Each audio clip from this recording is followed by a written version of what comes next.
Hello and welcome.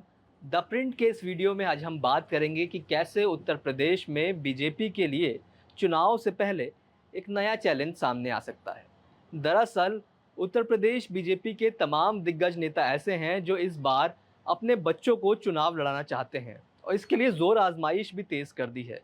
कोई चाहता है कि चुनाव से पहले या तो सीट फाइनल हो जाए या फिर संगठन में इनका एडजस्टमेंट हो जाए। इसी कारण उत्तर प्रदेश की जो नई कार्यकारिणी यानी वर्किंग कमेटी की जो लिस्ट आनी थी, उसमें भी काफ़ी देर इसी कारण बताई जा रही है। दरअसल कई ऐसे नेता हैं बीजेपी के, उदाहरण के तौर पे हम बात करें राजनाथ सिंह जो कि केंद्रीय मंत्री भी हैं, मनोज सिन्हा जो एलजी हैं, सतीश महाना जो उत्तर प्रदेश विधानसभा के स्पीकर हैं, वहीं पूर्व मंत्री रीता बहुगुणा जोशी समेत कई बीजेपी के सीनियर लीडर्स हैं जो उत्तर प्रदेश से ताल्लुक़ रखते हैं और इनके बच्चे इस बार टिकट मांग रहे हैं और ना सिर्फ टिकट मांग रहे हैं बल्कि अपनी अपनी विधानसभाएं भी इन लोगों ने आइडेंटिफाई कर ली हैं और वहाँ पर तैयारी तेज़ कर दी है। जैसे नीरज सिंह को लेके चर्चा पहले भी होती रही है और इस बार चर्चा बहुत ज़्यादा तेज़ है कि उत्तर प्रदेश विधानसभा चुनाव जो कि अब से कुछ महीने बाद होंगे, उसमें नीरज सिंह को टिकट दिया जाए। इसको लेकर बीजेपी सर्किल्स में चर्चा तेज़ है। हालांकि एक ही परिवार से 3 टिकट बीजेपी में आम तौर पे देखने को नहीं मिलता है, लेकिन ये चर्चा है बीजेपी के अंदर कि लखनऊ की कोई सीट, उदाहरण के तौर पे बीजेपी के नेता कहते हैं कि शायद लखनऊ की ईस्ट यानी लखनऊ पूर्वी विधानसभा सीट में नीरज सिंह को लड़ाने को लेकर चर्चा है। हालांकि उससे पहले उनको संगठन में भी एडजस्ट करने पर विचार किया जा रहा है कि अगर बाई चांस उनका टिकट ना हो पाए तो उनको संगठन में एडजस्ट किया जा सके। इसको लेकर जो लॉबी है, ख़ास तौर से जो राजनाथ सिंह के करीबी नेता यहाँ माने जाते हैं उत्तर प्रदेश में, जो लॉबी है वो चाहते हैं कि नीरज सिंह का एडजस्टमेंट ज़रूर हो। और नीरज सिंह उत्तर प्रदेश में काफ़ी एक्टिव है, ख़ास तौर से लखनऊ में बहुत ज़्यादा एक्टिव हैं। लखनऊ में उनके पिता राजनाथ सिंह यहाँ से सांसद भी हैं।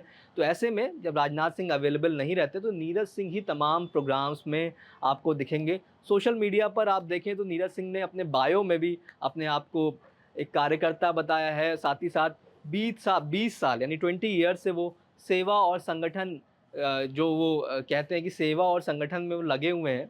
तो एक मैसेजिंग सोशल मीडिया के ज़रिए भी नीरज सिंह अपना देना चाहते हैं और लखनऊ में कहीं भी कोई प्रोग्राम हो, कोई गैदरिंग हो, आप नीरज सिंह को ज़रूर देखेंगे। लेकिन नीरज सिंह का टिकट होगा नहीं होगा, इसको लेकर अभी कोई गारंटी नहीं है, इसीलिए उनको संगठन में एडजस्ट किया जाए, इसको लेकर ज़ोर आजमाइश तेज़ हो गई है।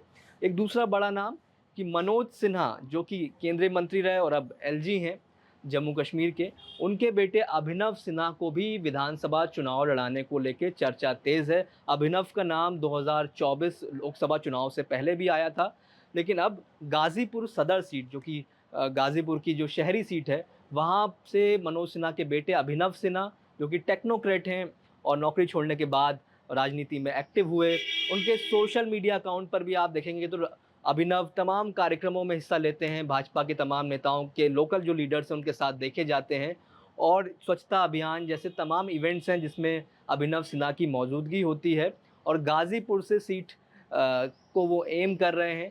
और बीजेपी में उत्तर प्रदेश की यूनिट में ख़ास तौर से यहाँ के लोकल लीडर्स बताते हैं कि इस बार अभिनव चुनाव लड़ पाएँ, इसको लेकर मनोज सिन्हा पूरी कोशिश कर रहे हैं। तीसरा एक और नाम सतीश महाना के बेटे करण महाना का है जो कि पेशे से तो व्यापारी यानी बिजनेसमैन है, लेकिन कानपुर में काफ़ी एक्टिव रहते हैं। आप उनको कई सारे सोशल इवेंट्स में, पॉलिटिकल इवेंट्स में देख सकते हैं और वो भाजयुमो यानी कि बीजेवाईएम भारतीय जनता युवा मोर्चा यानी भाजयुमो के वो राष्ट्रीय कार्यकारिणी के सदस्य भी हैं। साथ ही साथ अपने पिता के साथ भी वो तमाम प्रोग्राम्स में दिखते हैं। उनको लेकर भी चर्चा है। हालांकि चर्चा 2024 में भी थी कि अगर सतीश महाना का लोकसभा टिकट हो जाता तो उसके बाद बायपोल अगर होता तो आपको उनके बेटे ही यहाँ पर चुनाव लड़ते दिखते, लेकिन उस वक्त ऐसा नहीं हो पाया। अब 27 में उम्मीद की जा रही है कि शायद उनका टिकट हो पाए। एक और दिलचस्प नाम है जिसको मैं मेंशन करना चाहूँगा यहाँ पर, वो है मयंक जोशी का। दरअसल रीता बहुगुणा जोशी जो कि पूर्व मंत्री और पूर्व सांसद रहीं और रीता बहुगुणा जोशी अभी भी एक्टिव हैं लखनऊ की राजनीति में और प्रयागराज की राजनीति में, लेकिन वो चाहती हैं कि मयंक जोशी उनके बेटे हैं वो चुनाव लड़ें। लेकिन इसमें एक इशू फंसता है। दरअसल मयंक ने समाजवादी पार्टी 2022 चुनाव से पहले ज्वाइन कर ली थी, क्योंकि 2022 में मयंक लखनऊ की कैंट विधानसभा से टिकट चाहते थे। ये टिकट नहीं हो पाया, उसके बाद मयंक जो है वो समाजवादी पार्टी चले गए, लेकिन रीता बहुगुणा जोशी ने बीजेपी नहीं छोड़ी। 2024 लोकसभा चुनाव में रीता बहुगुणा जोशी का टिकट भी कटा, लेकिन उन्होंने बीजेपी नहीं छोड़ी, क्योंकि उन्हें उम्मीद है कि शायद 2027 से पहले रीता बहुगुणा जोशी को केंद्र में या फिर किसी भी पद पर, अब ऑब्वियसली वो ना ही विधानसभा के सदस्य ना ही लोकसभा के सदस्य हैं, तो मंत्री तो नहीं बनेंगी, लेकिन उनसे जुड़े सूत्र बताते हैं कि अगर उनको राज्यपाल बना दिया जाए या कहीं पे एडजस्ट कर दिया जाए संगठन में, तो शायद वो बीजेपी में रुकें। लेकिन मयंक जो हैं वो समाजवादी पार्टी उन्होंने छोड़ी नहीं है, तो मयंक के लड़ने के चांस बहुत ज़्यादा हैं। वो लखनऊ की कैंट विधानसभा को एम कर रहे हैं, और लोग तो ये भी बताते हैं रीता बहुगुणा जोशी के करीबी ही, कि चाहे बीजेपी से टिकट हो चाहे समाजवादी पार्टी से टिकट हो, इस बार मयंक जोशी चुनावी मैदान में दिख सकते हैं। वहीं ऐसे और भी नेता हैं जिनके बारे में बात करेंगे। श्रुति गंगवार, जो कि संतोष गंगवार बीजेपी के बड़े कद्दावर नेता रहे बरेली से, जो कि अब झारखंड के राज्यपाल भी हैं। तो संतोष गंगवार कुर्मी बिरादरी से आते हैं और कुर्मी पॉलिटिक्स में उनका एक बड़ा नाम है। उनकी बेटी 2024 में लोकसभा चुनाव भी लड़ना चाहती थी, लेकिन उस वक्त टिकट उनका नहीं हो पाया। इस बार बरेली की बहेड़ी विधानसभा सीट से उनको एम किया जा रहा है कि अगर श्रुति पूरी तरीके से एक्टिव भी हैं और कोशिश कर रही हैं कि वहाँ पे उनका अगर टिकट हो जाए। हालांकि बीजेपी में ये सब चीज़ें बहुत आसान नहीं होती, लेकिन क्योंकि कुर्मी बाहुल्य सीट है, वो मुस्लिम और कुर्मी बाहुल्य वहाँ का इलाका माना जाता है बहेड़ी का। पिछली बार छत्रपाल गंगवार वहाँ से लड़े थे, हार गए थे, लेकिन बाद में वो सांसद हो गए बरेली लोकसभा सीट से। तो बरेली की बहेड़ी सीट से एक कुर्मी चेहरे की तलाश बीजेपी को है। तो ऐसे में श्रुति पूरा दम लगा रही हैं। एक नाम मैं और लूँगा यहाँ पे, आकांक्षा सिंह। दरअसल अमेठी के राजघराने से आने वाले और पूर्व सांसद डॉक्टर संजय सिंह की बेटी हैं। संजय सिंह और अमिता सिंह की बेटी आकांक्षा सिंह दिल्ली में पेशे से तो वकील हैं, लेकिन इन दिनों अमेठी में काफ़ी एक्टिव हैं, क्योंकि आकांक्षा को अमेठी विधानसभा का चुनाव लड़ाना चाहते हैं संजय सिंह और अमिता सिंह। इससे पहले 2022 में संजय सिंह खुद लड़े थे चुनाव, लेकिन नहीं जीत पाए थे। 2017 में उनकी दोनों पत्नियां आपस में चुनाव लड़ी थी। दरअसल गरिमा सिंह, जो उनकी पहली पत्नी हैं, वो बीजेपी से चुनाव लड़ी थी। उनकी जो दूसरी पत्नी हैं अमिता सिंह, वो कांग्रेस से चुनाव लड़ी थी, लेकिन उसमें गरिमा सिंह चुनाव जीत गई थी।